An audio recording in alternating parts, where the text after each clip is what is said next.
जय माता की। जय भोले। जय माता की। 22 नवंबर सन 2017 में मेरे पिताजी का स्वर्गवास हो गया था और पिताजी की क्रिया में बैठने का सौभाग्य मुझे प्राप्त हुआ। इसको मैं सौभाग्य इसलिए कहूँगा क्योंकि हर बच्चे को यह सौभाग्य नहीं मिल पाता है। हालांकि होती तो दुख की घड़ी है, लेकिन हर एक को पिता की सेवा का ये भी अधिकार मिल जाए तो वह सौभाग्य ही हो जाता है। तो जब उनकी क्रिया वगैरह सब हो गई तो अपने सनातन धर्म में चलता है कि व्यक्ति 13 दिन तक एक पलंग पे, मतलब लकड़ी के उस पे वहीं पे सोता भी है, उसी पे बैठ के खाता भी है। मतलब वह 13 दिन जैसे वह छोटा सा पलंग उसका घर हो जाता है। तो जब 13 दिन के लिए, वैसे तो आजकल देखते हैं, पहले काफी समय से चल रहा है, पंडित लोग भी कहते हैं कि 5 लोग मिलके अग्नि दे दो और 12वें दिन आप क्रिया पे बैठ जाइए और 13वें दिन पूजा वूजा करके तेनाही करके आप पूरा समाप्ति कर दीजिए। तो उसमें आपके काम में कोई दिक्कत नहीं होगी और आप अपने काम को सुचारू रूप से कर सकते हैं। सिर्फ एक दिन के लिए आपको बैठना पड़ेगा। लेकिन वह चीज़ मुझे कुछ पसंद नहीं आई, क्योंकि यह तो एक तरह से कि मैं अपने कर्म से भाग रहा हूँ, कर्तव्य की पूर्ति करने से डर के भाग रहा हूँ। अगर एक ही दिन बैठ के वो कर दें तो उसमें हमें कुछ भी अनुभव नहीं प्राप्त हो सकता। उस अनुभव को प्राप्त करने के लिए मैंने 13 दिन की क्रिया स्वीकार की। 10वें 10 दिन पे होता है और 13 दिन पे 13 ही होती है।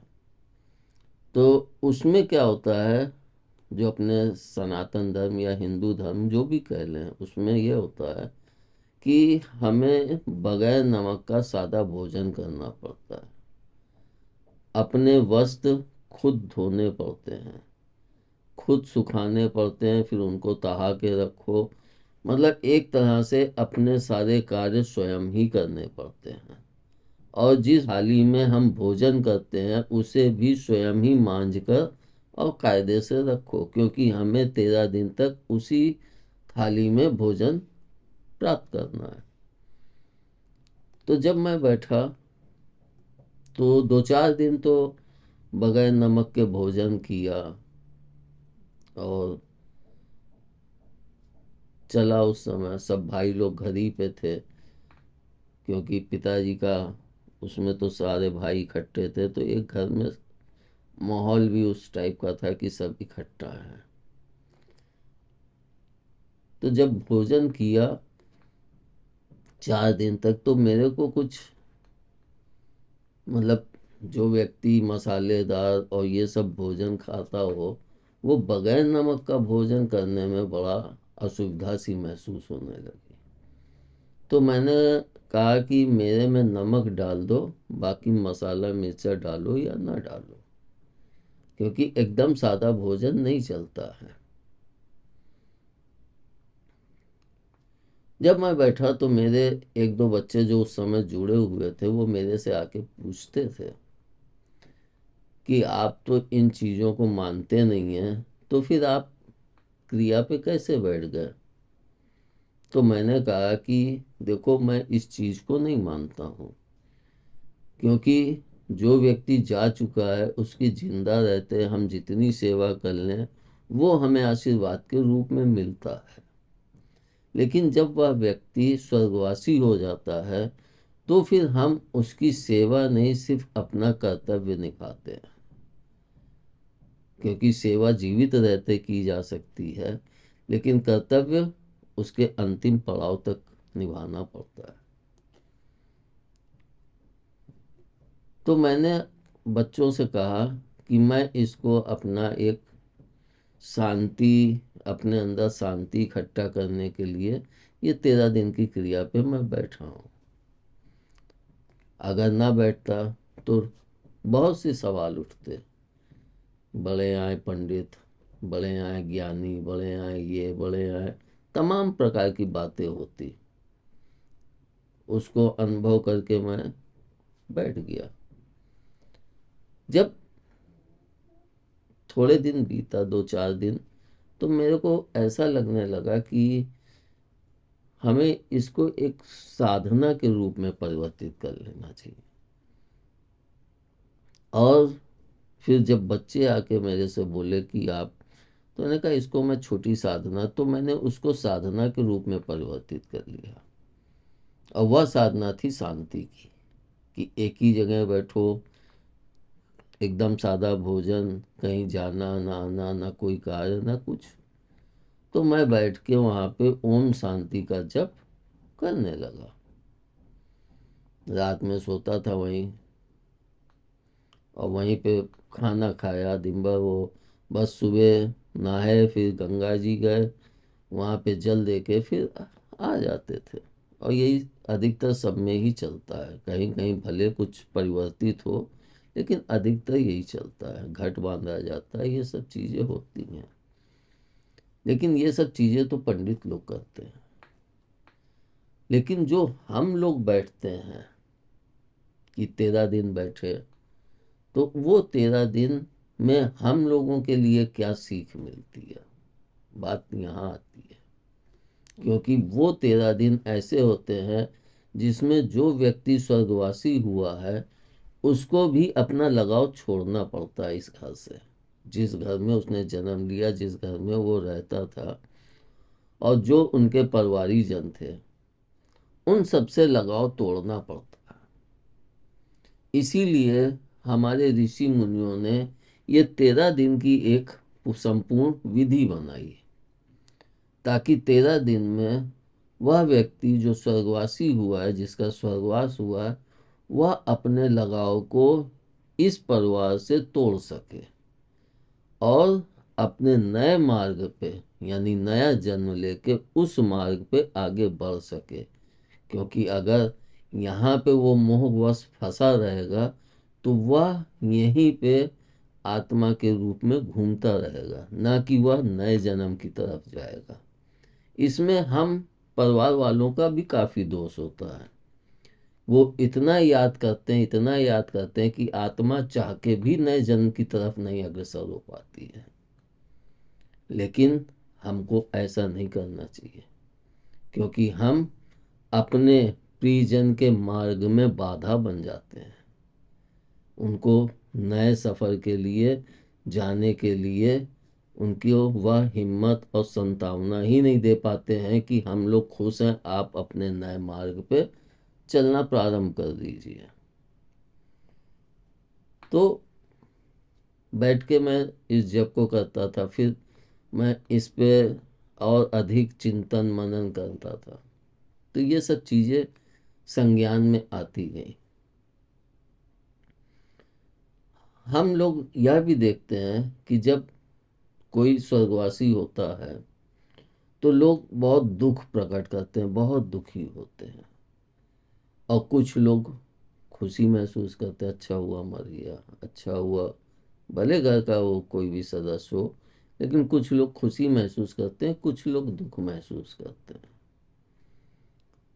यह साधना मेरी चली रही थी और मैं कुशलतापूर्वक अपने उस लक्ष्य को भी प्राप्त कर रहा था कि मैं शांति पूर्वक, जिसके कारण इतने लोग होने के पश्चात भी घर में एक शांति और खुशी का माहौल था, जिस जो ऐसा लगता ही नहीं था कि इस घर में किसी की डेथ हुई है या कोई व्यक्ति स्वर्गवासी हुआ है। जब मैं और आगे बढ़ा तो मैं कि प्रभु ने ये जो क्रिया बनाई है 13 दिन की, 10 दिन 10वां और 13 दिन में तराई, इसका मतलब क्या है।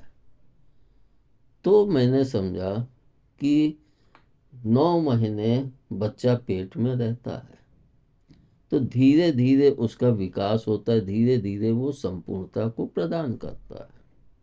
और यही चीज़ हमें नवरात्रि भी सिखाती है कि 9 रात्रि मतलब 9 दिन में आप धीरे धीरे चल के उस उच्चता को प्राप्त कीजिए और 10वें दिन अपना विजय उत्सव मनाइए।